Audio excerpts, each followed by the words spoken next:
Amreli police દ્વારા 18 મંદિરોમાં ઘરફોડ ચોરી કરતી ગેંગના 6 ઈસમોને રોકડ તથા વાહન સહિત કિંમત ₹2,25,695ના મુદ્દામાલ સાથે પકડી પાડી છે।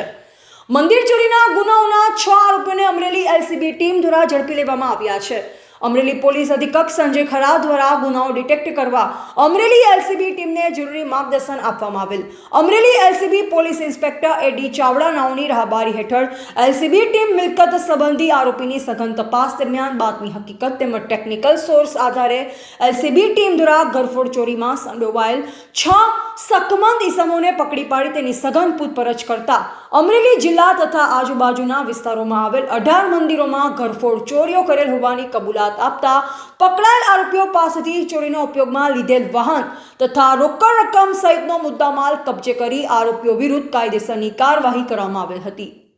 આ કામગીરી અમરેલી પોલીસ અધિક્ષક સંજય ખરાતની સૂચના અને માર્ગદર્શન હેઠળ Amreli LCB police inspector AD Chavda તથા police sub inspector KD Hadiya તથા police sub inspector JD Vaghela તથા police sub inspector MD Gohil તથા એસઆઈ કનાભાઈ સાંખટ, રાહુલભાઈ ચાવડા તથા હેડ કોન્સ્ટેબલ રાહુલભાઈ ઢાપા, તુષારભાઈ પાંચાણી, ગિરિરાજસિંહ જાડેજા, અશોકભાઈ કલસરિયા, મહેશભાઈ મુંધવા, ગોકુળભાઈ કડોત્રા, હરેશભાઈ કુવારદાસ, કેતનભાઈ ગરણિયા તથા પોલીસ કોન્સ્ટેબલ રમેશભાઈ સિસારા, ભાવિનગીરી ગોસ્વામી, રવિરાજભાઈ વરુ, અશોકભાઈ સોલંકી, પરાક્રમસિંહ ગોહિલ દ્વારા કરવામાં આવેલ। રિપોર્ટર બિપિન રાઠોડ, ચલાલા, અમરેલી।